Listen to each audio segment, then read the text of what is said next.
I've never seen the gym parking lot this busy in my life. What's going on here? And I'm like, oh yeah, it's January 3rd. A couple weeks from now, parking lot's going to be back to normal. There's a lot of motivation at the beginning of the year, but how does that continue?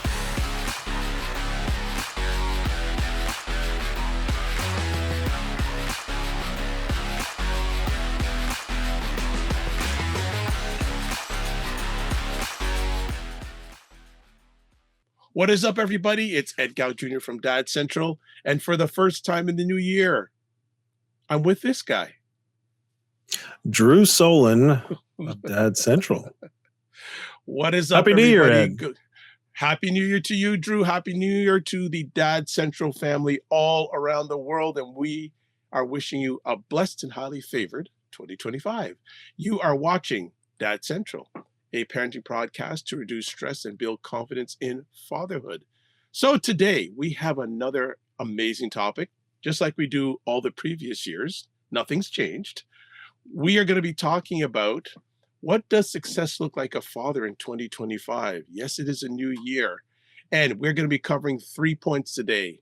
We're going to talk about reflect regularly to align parenting choices with your values and growth. We're also going to be chatting about be intentional. Let me say that word, intentional, with time and track your progress regularly, and also building a support network for guidance, encouragement, and shared parenting wisdom. And we never forget, it is a new year, but some good things do stay the same. Our show is sponsored by Doveman Plus Care. Doveman Plus Care believes that care is the best of a man because when men care for themselves and others, there's a positive impact. So, Drew, new year, but a very important topic. What are your first thoughts? You know what? My first thoughts were actually going to express gratitude and appreciation for our continued partnership on our parenting podcast. And so your support, your contributions, I just feel, I got to say it, it's invaluable. And so that's how I wanted to start. This year is looking back and with a little bit of reflection and appreciation. So, how about you?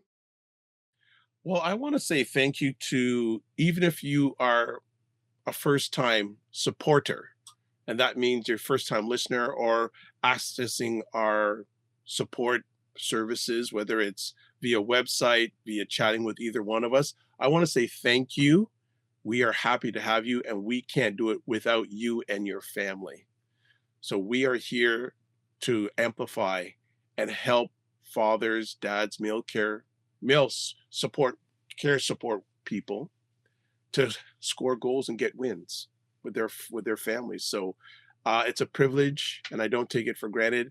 And all I can tell you is I'm even going to go harder this year than I have in the past. So, Okay. so That's what this because success I'm looks like for you this year. yeah, well, I absolutely. So I'm going. I like I said, over the holiday season, I was doing some heart work with this, and I'm just keep on going. So we're here. We're all in this together. So let's get to it. And you mentioned Mhm. a few minutes ago about reflection. So let's talk about our first point. Reflect regularly to align parenting choices with your values and growth. What's your take? Well, I was listening to Mark Cole. He's the CEO of the John Maxwell Group of Companies, and he had a webinar that I attended at the end of December.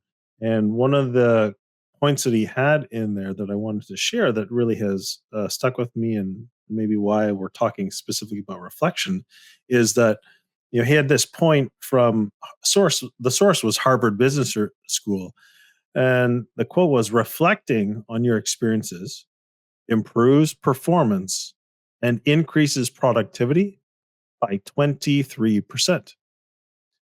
And so when you think about what does success look like in 2025, and the fact that if you choose to reflect on your past, so how 2024 ended up or what worked and what didn't work, can help you improve in your current and goals for this year.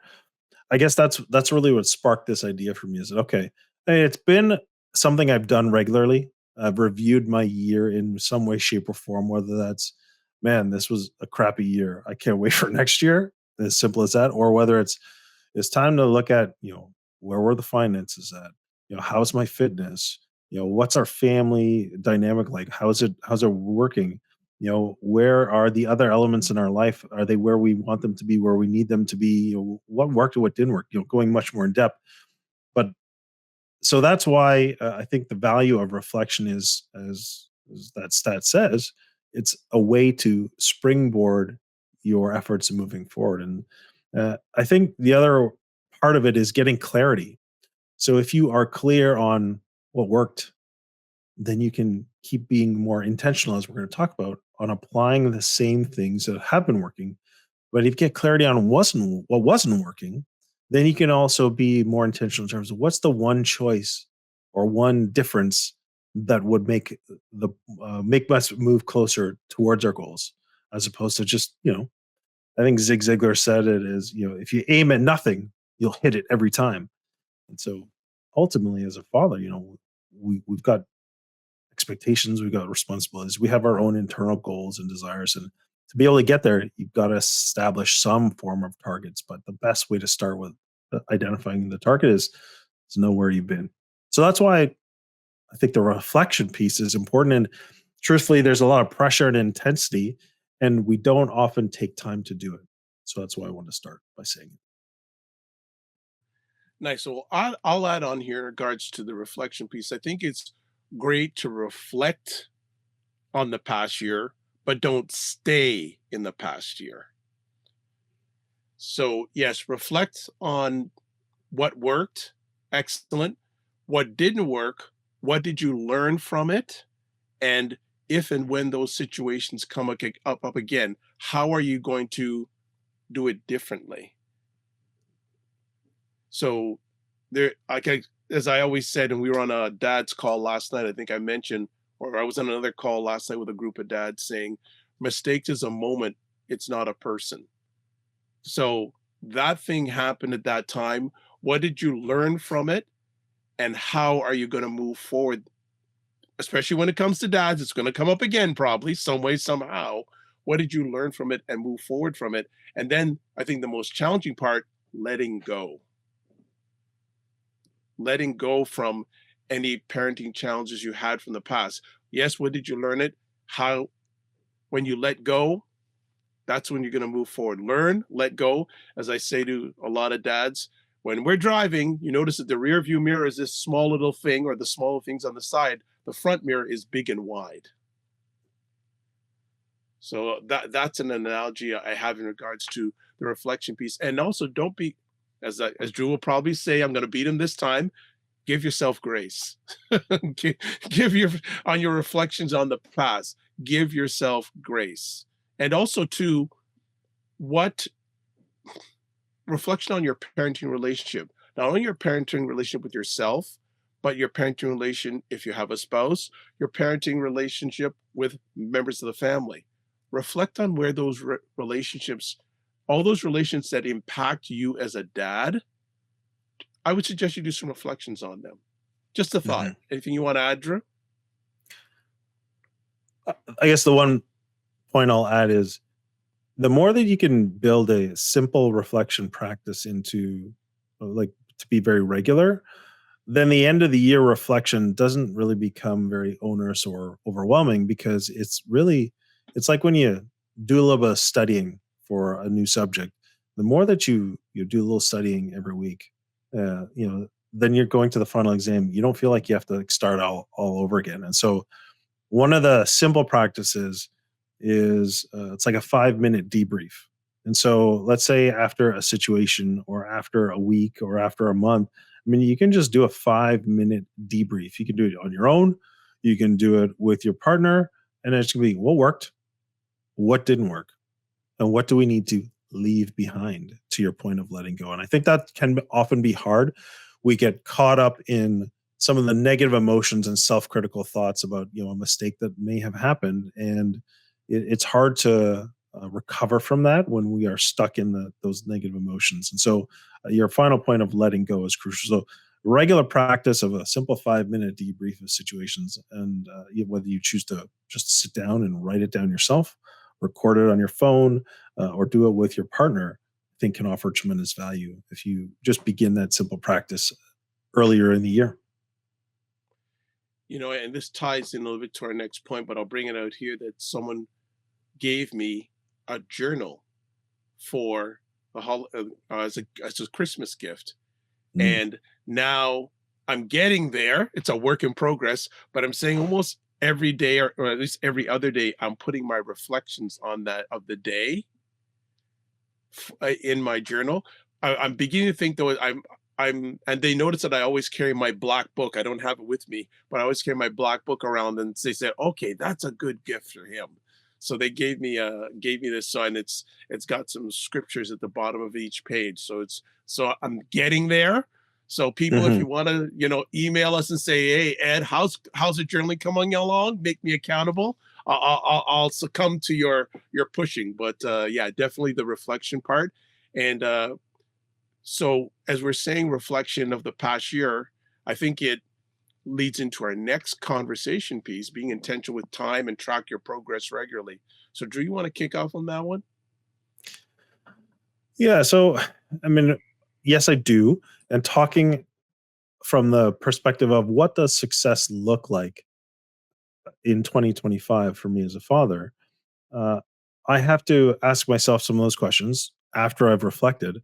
What really matters to me? And I think that is really the starting point for any father moving forward in terms of what success is going to look like for them in 2025 is to get clear on what really matters to them. So what are your priorities?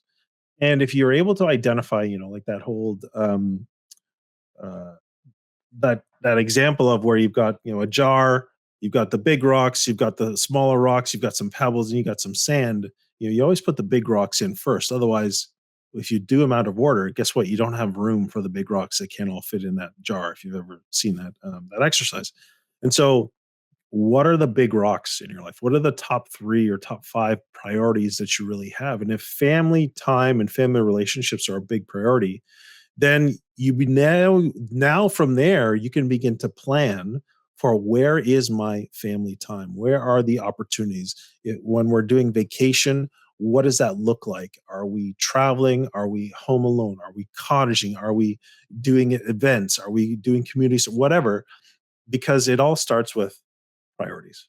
When you know and understand what your most important priorities are, then you can be much more intentional with how you allocate your time and conserve your energy to contribute to the things that are the big rocks in your life.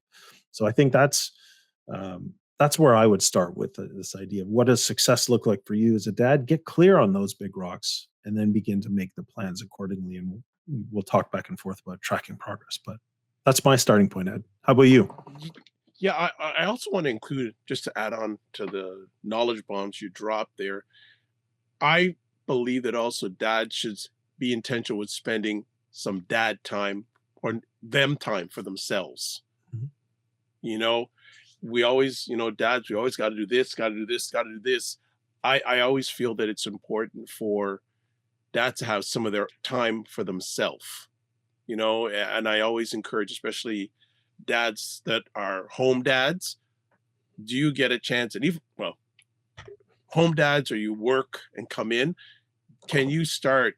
Here's a challenge. Can you take 5 minutes during the day, whether it's at the office, whether it's at home, where you have time for yourself? Yeah. 5 minutes just to sort of like do a debrief yourself, because many dads we're always serving, whether it's at the workplace, whether it's a family, all over the place, you know, even here's another thing. I know another number of dads commute, and if they're driving, instead of having the radio blaring when you're driving, turn it off.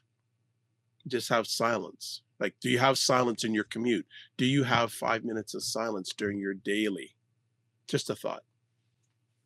Yeah. Yeah, those are great thoughts. I mean, the other, this is connected to what we talked about as far as reflection goes. Um, but being intentional in terms of evaluating yourself can be valuable. And if it's okay, if you're listening or watching, I'm going to do an impromptu here, but I'd love to do help you with this process of becoming intentional and knowing and understanding what matters to you. And so let's do. I got three questions.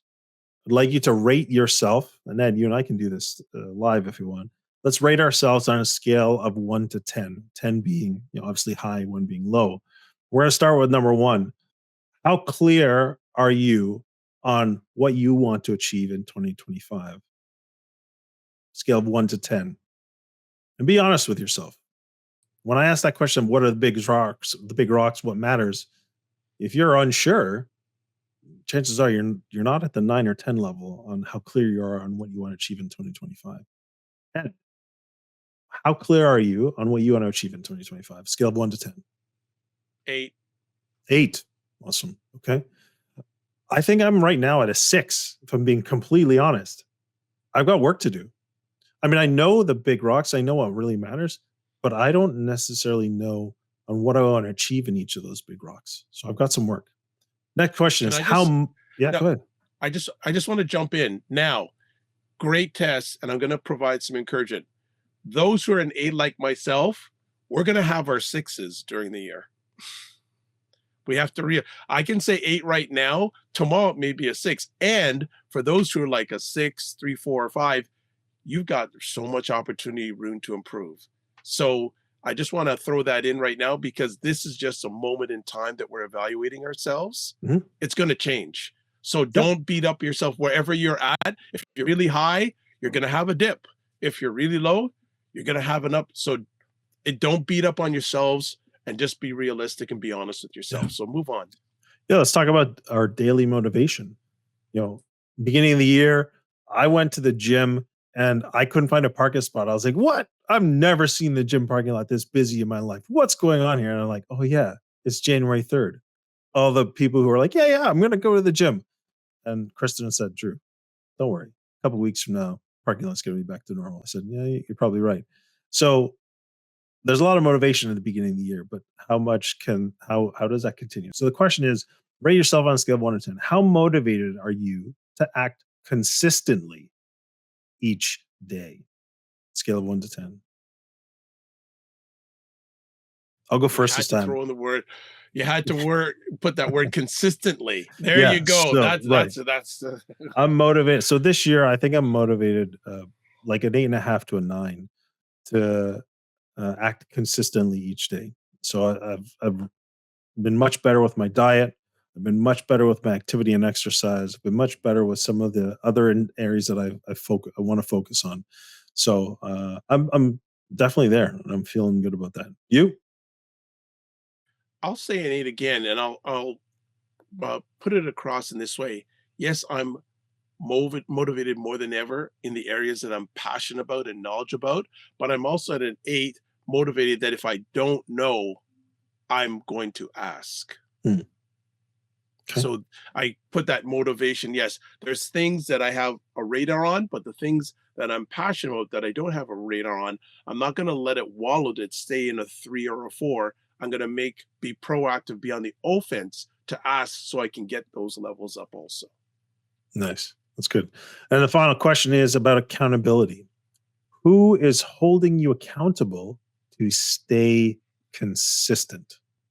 Dads, if you're listening or anyone's listening, rate yourself on a scale of 1 to 10. I'm at 8 again because I have those accountability people. Of course, a lot of more people want me to be their accountability partner than vice versa, but I've got one or two out there. But I think when you get into that accountability mindset, which is I think part of intentionality as a dad, when you get in that mindset and you put yourself in the right environment and the right people, you are going and that whole accountability piece, definitely having an accountability partner, I suggest is your best opportunity to hit those goals, dreams, and desires. Yeah. Yeah. I would say I'm probably a 6 or 7 on that. I think I've got some improvement to do in terms of who's holding me accountable and helping create a consistent accountability practice. So, anyways, thank you for entertaining my impromptu exercise. It was Makes again part sense. of this process of really reflecting on how am I doing, and then wanting to become very intentional, built off of what matters most. And so, if we're talking about what does success look like you have to really start with what matters to you as a dad. And I think asking yourself some of these questions, being honest with yourself, and having some way to, quantify things can really help create a little more tangibility in terms of how to move forward. So, All right, so let's move into our final conversation piece. Build a support network for guidance, encouragement, and shared parenting wisdom. Do you have that, Drew? I hope you do. trying to, and Oh, as I've reflected, I realized that when I was doing this really, really well, it added a tremendous amount of value for me. And I actually have, throughout my life, made it a regular practice to connect with people and to ask questions and to have the right type of people around me. And I feel fortunate that I had, parents who instilled that, the importance of that in terms of who you associate with really matters. And that is, so I think I feel fortunate, and that's also one of the reasons that, I think I was able to work through a tremendously difficult, high conflict separation, and come through it, and I feel grateful and blessed on the other side. Whereas I've seen the absolute devastation that something like this could have done, has done to many men. And so that's why the need for, all the time, if you want to be successful, you need support, but especially for those, fathers who are going through extreme difficulties, whether it be relational, whether it be financial, whether it be, health wise, the more that you have a, support network around you, the more that it'll help you through those. Because reality is life's going to hit, and yeah. so you need that support network when it hits to be able to help carry you through. Mm, so true. I agree 100% with that. A quick little story, which, or a little reflection story. A number of years ago, a gentleman who I've known for about 25, 30 years, really lots of people know him, well connected, etc., etc. He went through a bout of prostate cancer. And I went to see him in the hospital. I thought there'd be piles of people. I'd have to make a wait in line to see him. Go into his hospital room. I say, "Whoa, what's going on?" I said, "I thought there'd be a lot of people." He says, "Hey, don't make that assumption. Hardly anyone has come to see me." But Mm, him and I had a never to forget vault conversation mm, about life that day. And I really want to encourage, having that support system, that circle out there, not just when the things are going really great, but when things aren't going great. So I really want to encourage the dads out there. You will know who your support system is when things aren't going good. That's mhm, the true test of your support system. I have that. I have people in my circle, whether things are good or bad, they will listen to me. And if they think I'm whack, they're going to tell me I'm whack. If they, no, and they're doing it out of love. And you want that sort of encouragement, wisdom, guidance, because we're going to go through the vicissitudes of life up and down. And you want to have that line. And just to add on that, building a support network, you got to ask for the support. That's the first well, you need it, but the next step is asking, because I'm a firm believer, dads, that the quickest way you're going to move ahead as a parent, ask questions. I'll leave it at that. yeah. Two quick things. One is a story from, uh, you know, one of our dad mentor, committee members, and he made the brave choice to reach out to a friend around the holidays, because he's, a relatively new single dad, and he wasn't sure about the social dynamics of him and his daughter being involved in, many of his friend group were all still married friends with, intact families. And but he made the courageous choice to say, hey, look, you know um, you know my daughter and I are around for the holidays. Is is that something that, like, can still happen if we were to join family events or not? And so he was terrified of what would happen, but he put himself out there, and he was amazed by the response. And as a result, they were welcomed, they were invited, they were brought into things, and he was able to engage with adults like an adult, and his daughter was able to really engage with children her age. And so that's a powerful example of having the courage to ask for and lean on your support network when it's needed, even if it's terrifying. The other thing is make sure that those who are around you, to your point, Ed, are authentic and are real and can truly be the type of individual that should something go on, they are there for you. Doesn't mean that you can't have different levels of connectedness, or some people are highly connected and they're your people. But my point is, just make sure that those who are closest to you are the ones that you can truly count on. Good way to wrap up. So, as we do wrap up this conversation, three things we covered today on the subject: what does success look like as a father in 2025? We talked about reflect regularly to align parenting choices with your values and your growth. Also, being intentional with time and track your progress regularly. Also, finally, build a support network for guidance, encouragement, and shared parenting wisdom. Drew, what's our call to action today? Well, I referenced it.